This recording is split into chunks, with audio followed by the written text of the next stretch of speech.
For everyone standing on the wings, we are talking about internet communities. We got Ivan from Aragon and Roz from Guild here. And the premise of this talk, we're going to do intros and whatever, but the premise of this talk, if you're thinking about listening in, is that we think all of us run community tools, and we think that the future of online communities looks a lot different from the way that it looks today. And specifically, like, I would call them increasingly multi-dimensional, right? Like the ability to have an entirely holistic experience within an internet community without needing to rely on outside resources is the trend that we're going in. And all of our tools kind of like participate in that trend in a small way. So with that, we're going to kind of talk about what we think the future of internet communities is, how we can get there, some of the problems, etc. And I'd love to pass off to Ivan to do a quick intro. Hey everyone, I'm Ivan. I run ecosystem growth over at Aragon. We are building on-chain governance infrastructure for the future of online-first communities. And I'm Roz, co-founder and originator of Guild.xyz, and we are building tools for community managers, and behind also like a community infrastructure. Okay, so let's quickly get off stage. Ivan was sharing that he had some spicy takes, so I think we should just jump right into it with what's your spiciest take about internet communities today? Permissionless tech, permissioned communities. Permissionless tech, permissioned community. So the idea of a permissionless DAO where anyone can enter, you're bearish on, is what you're saying. So I think like anyone can enter is one thing, but then when it comes to running or like productively coordinating resources to achieve the objective of that community, we will see a lot more granularity and specialization of permissions. So it won't be like the whole DAO voting on stuff. It will be token holders or however else you want to distribute decision-making power would be empowering subgroups that are specialized in different areas. And that would allow communities to scale and function at scale. And so what you're saying is the way that some DAOs are doing it today, where anyone can come in and put their hands on the controls, is maybe not ideal. Yeah, it's not, and like it's. I mean, I shouldn't be voting on, this like infrastructure level trade-offs in deploying smart contracts because I don't have the expertise to make that decision, right? Ideally, I would be like handing that sort of decision-making off to someone who has proven incentive, capability, and context to make that decision. I agree, and I think the confusion is coming from like the main innovations coming with blockchain are transparency and permissionless. And like when it comes to communities, it's just not how it should work all the time. Like the trust model, which works well for DeFi protocols, doesn't apply to communities most of the time, or like, yeah, almost always. And it took us a lot of time to realize this actually. And I think Ivan is also like suggesting this, that like communities are turning into permission communities nowadays in the Web3 space, and like community segmentation, community curation is becoming a way more important thing. Okay, so my question to that is, if we want to have the future of communities be permissioned with permissionless technology, why do we even want permissionless technology? Why are we even using all of this with decentralized tech? So the permission. So the permission side comes to when you are allocating responsibility. Like most people think of it as power, but let's stick to what it really is. It's responsibility, because you become a steward of shared resources that ideally direct at some shared vision, right? And so joining and starting to belong to a certain community, it's fine to have that be permissionless, but having decision-making power or operational execution responsibilities is where you would need more deliberate process. And also, like, the other thing is, that's my personal view of how communities would operate better. But by building permissionless tech, we allow anyone to build the community that they think they should, right? We are not the decentralization police. That's like one of the things that we definitely don't want to be. Our new product has a admin module where you can basically spin up a DAO and like one single wallet controls everything. And like that's also fine if your community is at a stage where that makes sense and that's what you need. You can start with that and then like gradually move in a direction, or you can start with like a more decentralized setup and like at a time of crisis, you know, sort of like wartime CEO situation or whatever. Like it might make sense to like move from token-based governance back to a multi-sig or back to like a single contract controlling the entire organization. We're not having a specific position. We are just building tech. Yeah, I think the two main issues with permissionless DAOs or like communities, one of them is definitely governance. So like if you allow anyone to participate in governance, it's probably not going anywhere good. And like over the years, like initially we were all very, very excited about like on-chain governance mechanisms and like all sorts of different like DAO frameworks. And then after the DeFi summer, I think like recent years, we realized that like actually like no governance is almost all the time better than like any sort of like governance. So like minimizing governance became more and more important. That doesn't mean that like discussions shouldn't happen. Like discussions still should happen about like every single thing. Like transparency should stay very important thing in the space. But like the actual like votings, like we don't have to vote for every single thing. Like that's more, and also like the way we vote is like still just being figured out. And the other thing where I think it could like quickly turn into a disaster when you have a permissionless community and you want to like distribute some value back. You want to like reward the participants, because that's where like they start registering Plus accounts, and like obviously like some people use like hundreds of wallet addresses and like acting like they are legit community members while they are not, and like essentially just farming out and exploiting the projects and farming out the opportunities from the projects and the companies or like foundation, any organizations behind those projects. Would you guys agree that, like, kind of in summary, the permissionless tooling is not necessarily with the end goal of making, you know, permissionless access to control, but it's a framework that creates transparency and mitigates corruptibility of the power structures, right? Like it's kind of like you commit to the structures of power. People can come in permissionless or not, but the fact that it's decentralized technology means that it's kind of set in stone and everyone can see that. Would you agree with that kind of like characterization of the value of Web3 tech when it comes to community building? Yeah, I think like one of the main advantages is that you have the rules on-chain, transparent, and like certain actions. So the game can be played off-chain. The rules of the game are on-chain. They are permissionless. They are they're capture resistant, and everyone can see them, and no one can change the rules of the game without the consent of the other players. So that's like a analogy I like. But then the transitions becomes like very, very hard. Like if you have something established, like putting out an on-chain community with on-chain rules is almost like sending out a spacecraft into space. You can't just really like support it. Maybe like you can like send another spaceship after it, but like it's really difficult to like migrate from one on-chain structure to another. I like the spaceship analogy. I want to bring the conversation to a next level. We're all so, you know, you got Aragon, we got Guild, we got 101. We're all building tools for communities in Web3.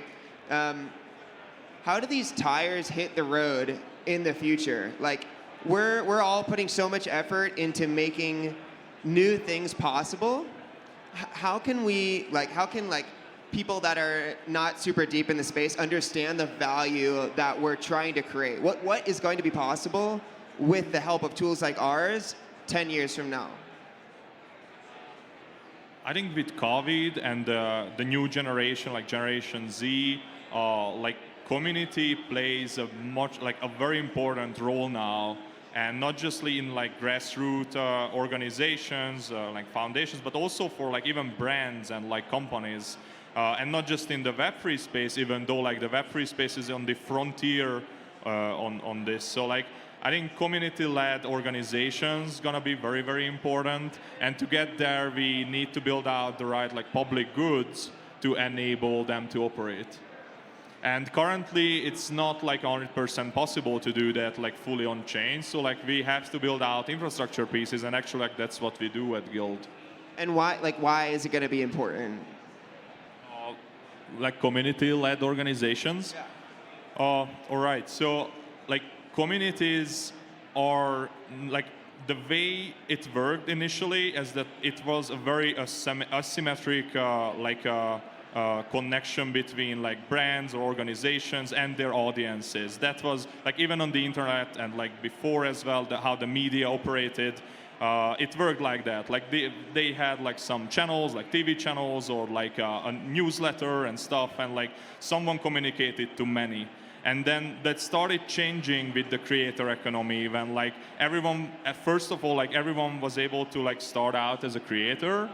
But second, like there were like comment section and like there were some sort of like possibility at least to like get feedback from the audience, and that played out really well. Like we can see how like these YouTubers are like taking over like huge media outlets. And then I think the third generation or like a third iteration of this is like thinking about community and thinking about like social structures and more natural and like authentic ways to communicate certain ideas. I think authenticity and building out trust is very, very important, and we are on a good track there. Essentially, like with the first like transparency thanks to the blockchain, and now with like community curation and like personalization for community members, we are getting to a point where like deeper connections, even online, can build out.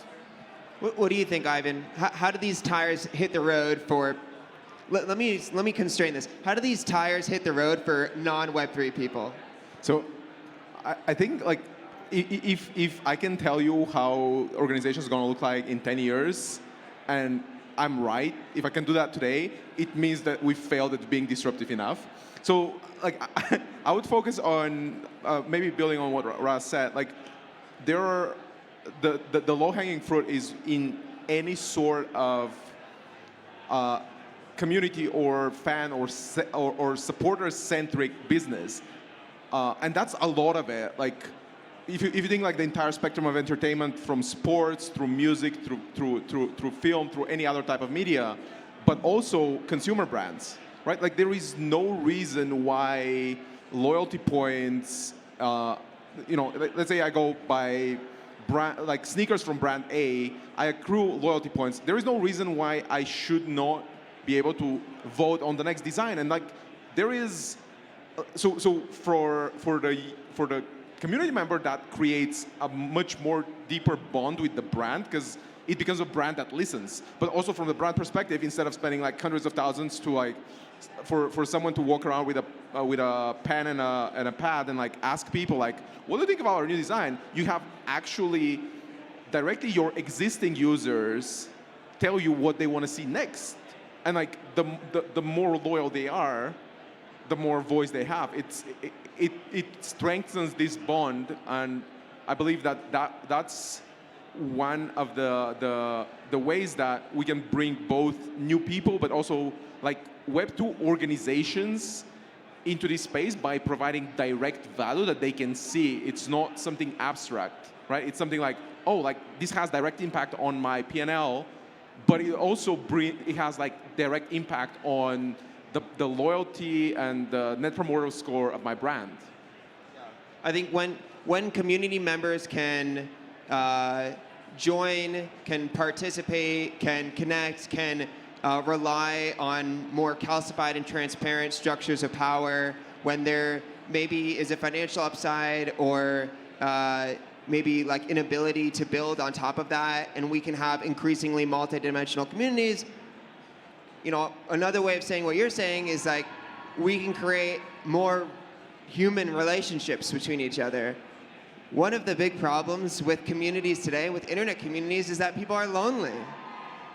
What if we could build internet communities like, what if the Starbucks loyalty points, that as like silly as it sounds, what if that could be a real community? Like what if there could be friendships made there? What, what if you could find your job inside of that community? It sounds silly, but I think this is kind of the thesis of what we're doing, like put in some way. It's that we can build communities that are like cities, because of the technology that we're using, and that they're providing lots of different angles. Yeah, so there's the concept of like hyper-local celebrities that can occur online. So basically, it's leveraging this data. Maybe you order some like obscure Starbucks drink, and that's the only thing that you drink, and like by leveraging this data, you can surface like that. There are like 5 other people like this in your city. Would you be interested to like jam with them?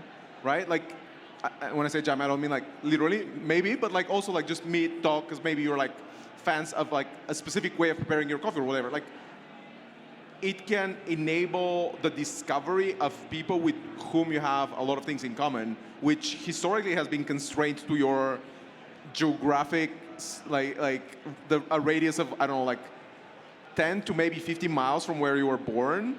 And now you can like surface and coordinate and connect with people that are similar to you in non-geographic ways that are probably more meaningful.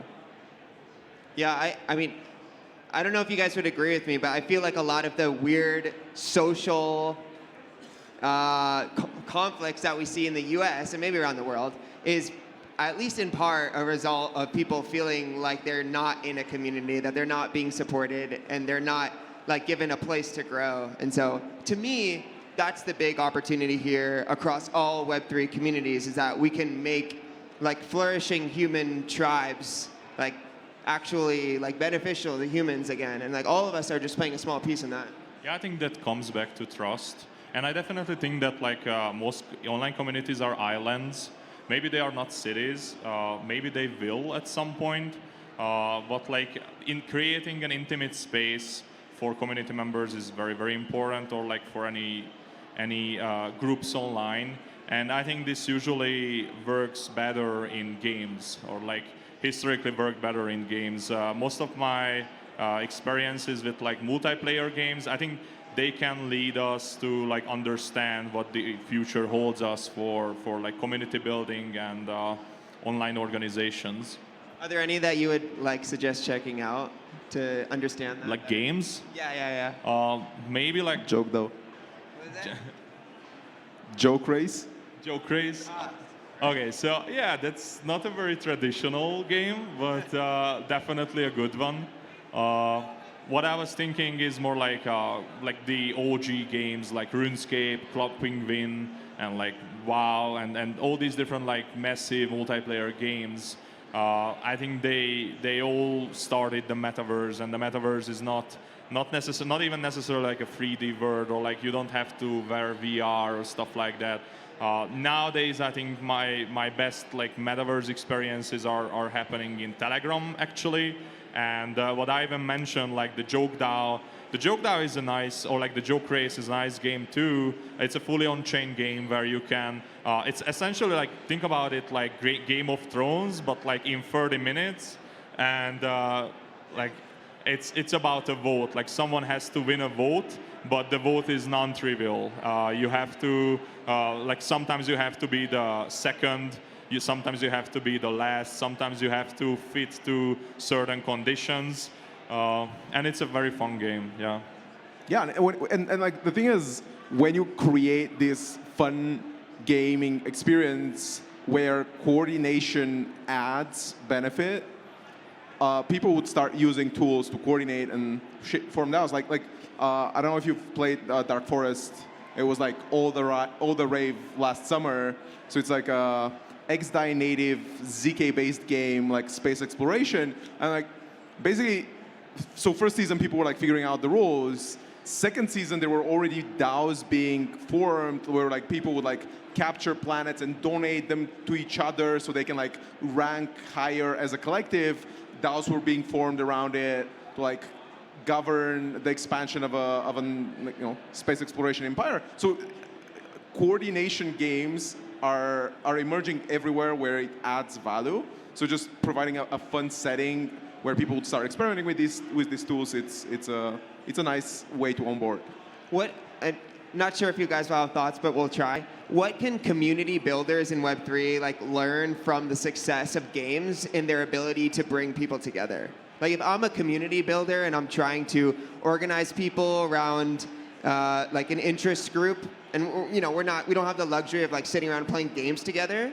What can I learn from the success of games? I think a very important thing to understand before building a community is to, like, everyone in a community is there for a reason. Like, there has to be some incentive. And in a game, like, it's pretty clear the value proposition is that you're having fun. But like in most branded communities nowadays, because like this is becoming a trend for companies, for commercial companies, for creating and operating communities, it's like if they like those people are not fans necessarily, like they don't have any, and they don't have any skin in the game, and they like if they don't have any incentives, it's gonna turn into a ghost town. Like if they don't even get fun, and like to be honest, like on Discord, it's not very easy to have fun, like especially when it's noisy and stuff. So maybe the incentive is to meet other similarly thinking people, or like maybe the incentive is to learn something from the community. But it can be like skin in the game as well. So like a tribe that like thrives together. But it's very important to have the right incentives, and games know that well. Yeah, I think so. The 100% agree. The incentive is an important element, and like, bring it all back. Like that's why I think like permissioned communities are a very interesting way of at least starting, because then it's much more easy to be deliberate around why are we all here, right? Because what Raz was mentioning, like if you start introducing financial incentives, like you're gonna start having like behaviors that do not add to the overall experience of others, right? And ultimately, to start having this feeling of belonging, to start feeling like a community, you have to feel that you're getting out more than you're giving. My favorite example with permission communities is probably professional networks. So like you can only join a group of people if you are an expert in a field yourself. And then you can enter the group and talk to all those other people who are also experts, and you can gain a lot from that actually. Let's talk about incentives for a second. I don't know if you guys saw. So we're a learning platform. 101 is a learning platform where you can like take courses and lessons and then earn NFTs. And recently we posted. I posted a thread, and we basically came out and saying, learn to earn is a bad idea. We don't think it's going to work. We shouldn't pay people to attempt to get them to learn things. It's a terrible incentive mechanism. And we just decided to like take that stand and say that it was never going to be released, even though it was part of our initial premise. So it was a pretty spicy take, but that's my personal opinion. And I guess like my question to you guys is, what do you think of monetary token rewards? And are there better ways of incentivizing people? I think for learning, the best reward is recognition. And that can take any forms. Like that can take like a piece of paper even. But like the recognition that you went through certain learning processes and now you know certain things, like I think that's the most important incentive. And then you should be able to like take that piece of paper and like show other people that like I did that, I know about these things. And would you say the same for like any type of community contribution if you're trying to incentivize like work or like? I'm just talking about learning in general. Yeah, I'm super bearish on learn to earn. I think you should learn to do or learn to brag. And like that's what people are doing, right? Like people go and play trivia to be the winning team. So you can just give away like on-chain credentials. Like this person has completed this course and he knows they know this thing, and like giving them something that's purely financial just breaks a lot of the experience for people that would genuinely be interested in what you're doing and would generally want to contribute. And like also, I mean, basically the entire industry is learn to earn. There's so many opportunities to make money by leveraging things that you've learned and your skill set. Like I think learn to earn is a terrible idea. Yeah, I'm really against paying users of any products. I think this was kind of a small disaster in the crypto space that like last couple of years we started paying like users. It led to a state where like a lot of new like upcoming like early adopters are now using products because they are expecting some like financial gains. Yeah, if I was to put a prompt or a call to action out to Web3 community builders, it would be to stop paying people to do stuff. Like it's like you're just setting a bad standard. All right, I know we have 45 seconds left, so I guess I would love to give you guys the opportunity to make closing thoughts. If you have anything in mind, please share, or maybe you can share what your call to action would be to the community. So ultimately, this is not like the be-all, end-all of knowledge. Go on Aragon, build a DAO, run it however you think it should run. My opinion shouldn't matter. You should experiment. That's why we're building the tech. And yeah, check out Guild.xyz and shout out to David Phelps and Sean McConnor, and check out the Joke DAO too. Awesome. Thanks everyone for coming. If you are a fan of 101, I have some merch over to the side. Thanks. Thanks.